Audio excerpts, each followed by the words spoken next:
this video guys, isamahan nyo ako mag-intindi ng aking pagmumukha. At kung nakikita nyo nga ay sobrang haggard nga ng mama nyo. So ayun nga, kakatapos ko lang din maligo. At kita nyo naman ay medyo natutuyo-tuyo na ang aking buhok. Sobrang lakas nga din ng hangin dito sa amin. Kasi nga umuulan nga. You know naman that typhoon is number 2.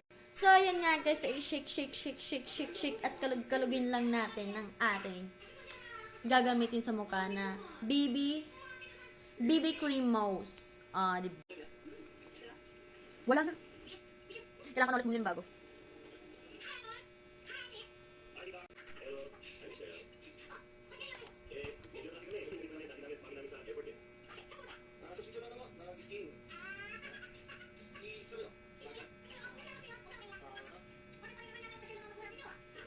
Tapos nga ako maglagay ng BB cream sa mukha ko. At kung nakita nyo nga, ay dumilim nga po kasi nagsarap ako ng kortina at window dito sa room ko kasi medyo hindi ko nakikita kung ano ba yung itsura ng mukha ko. So next step natin ay, dahil nga sobrang soap ng aking BB cream ay ginaganyan-ganyan ko lang yung mabuti para hindi siya sober soap at pag nagwete ang ating mukha ay hindi maglusaw. Hinaglusaw. Kalat-kalat lang din natin yan sa leeg kahit saan para hindi ka magmukhang pato. Char! Next step guys ay mag-eyebrow na lang tayo this.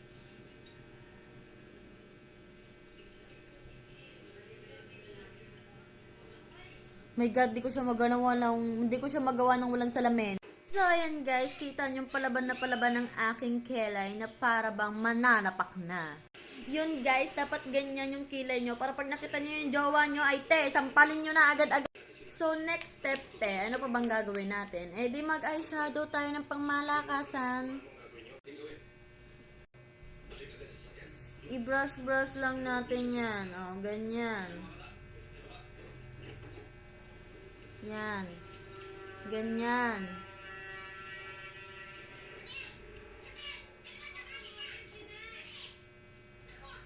Ang gamit ko dyan na eyeshadow guys ay para siyang brown red ganon o brown peach. Hindi ko alam, basta ganito yung kulay niya. Ganyan, ito. Ito yung ginagamit ko. Ito.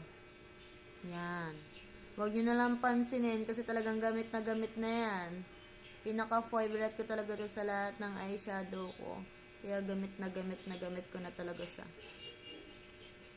So, next step natin ay ito.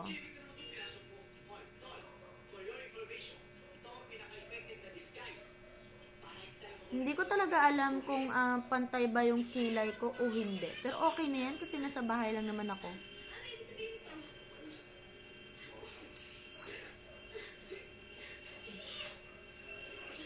Ay, teka, parang may napansin lang ako. May napansin din ba kayo? Napansin ko parang lumaba yung leeg ko, tas sobrang pumayat ako, no?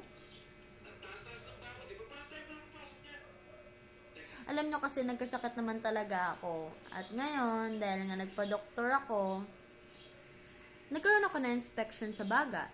Nung una namang nagpa-doktor ako sa ospital mismo, dito lang din sa Puerto, kidney naman. And then now, sa lungs. Ang dami ko naging problema, no?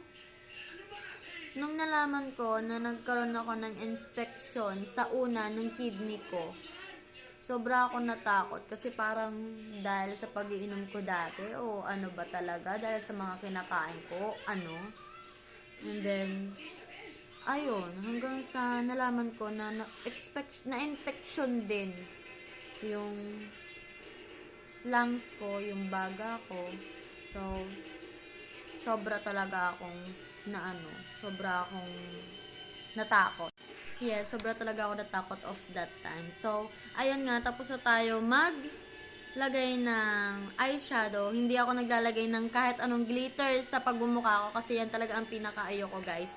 Bumili ako ng eyeshadow with glitters pero parang hindi ko naman siya nagamit. Kasi parang ang sakit sa mata na parang pumapasok sa mata yung glitters. Unahin ko na muna mag-liquid eyeliner kasi sobrang hirap nito for me. Gawin ko na lang muna to nang hindi na kayo kasama kasi hindi ko to kaya pag camera lang. Need ko kasi to nang may salamin. ayan guys, ganyan na yung liquid eyeliner ko. Pero hindi ko alam kung pantay ba siya. Pero okay lang yan mga mi. Kasi hindi naman tayo pupunta ng ibang party o kahit na anong party. Basta nasa bahay lang ako now. Talagang mga bi, napapansin ko talaga yung pagkapayat ko. Kasi sobrang humaba talaga yung liig ko. Bago ko punahin ang aking mga katawan ay dako na tayo sa eyeshadow. Nakapag-eyeshadow na tayo. Blush on pala, blush on. Ang gagamitin ko lang blush on na hindi pinky, hindi pink na pink, ay natural lang. Kita nyo yan? Parang wala akong nilalagay. Kasi ganito lang siya. Yan, ganyan lang yung kulay niya sa mukha mo. Alam niyo kung ba't hindi ako naglalagay ng pinky sa mukha ko? Wala, parang ano lang. Parang hindi ko bet, hindi ko gusto. Pasensya na sa boses ko kasi talagang nagkasakit nga ako at hindi ko alam kung... Ayan guys, wala pa akong nakikita na medyo blush dito sa aking pagmumukha. Kaya, para lang siyang yung nilalagay ko sa mukha ko, para lang siyang... Ano ba yun? Para lang siyang naglalagay lang ako ng powder sa mukha. Kasi parang powder lang siya. Pero, ayan. If you can see, siya. Medyo pinky siya na konti. Para siyang lang yung...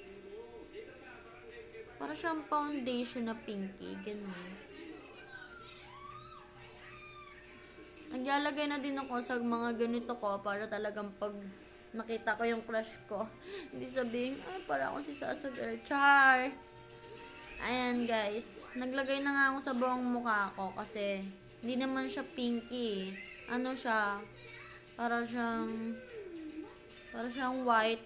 Para siyang powder. Tumingin na rin ako sa salamin pero hindi talaga siya nagpipinky. Hindi naman kasi yun yung purpose ko. Nagpipinky lang talaga ako for... naglalagay lang talaga ako ng ganyan para hindi naman sabihin sobrang putla ako. At dahil nga ayoko magkaroon ng mga lusaw-lusaw makeup, syempre lagay tayo ng powder. Ito yung pinakagusto ko sa lahat na naging powder ko. Pasensya na kayo sa brush ko, hindi ako naikuuso sa inyo. Char. Kasi 'di ba yung iba yung brush, iba yung ako, mga sinauna. Mas gusto ko pa 'to gamitin kasi malambot siya sa face.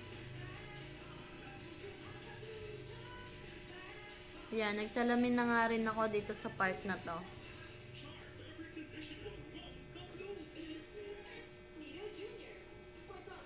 Hindi ko alam kung maganda pa yung pagkaka-makeup ko, pero hindi ko naman na 'to kakapalan kasi naman nga ako pupuntahan at gusto ko lang magmukhang presentable sa mga tao kasi sinasabi nila na parang pumapangit na ako, pumapayat na ako.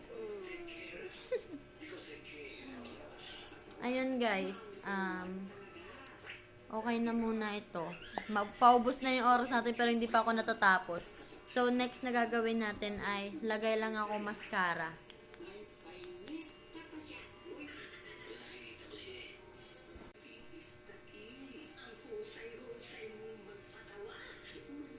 Ayun guys, tapos na ako mag-mascara at lagay na lang tayo ng lip tint. Yun na lang at tatapos na yung pag-makeup ko. Yun lang, ganun lang yun kasimple B.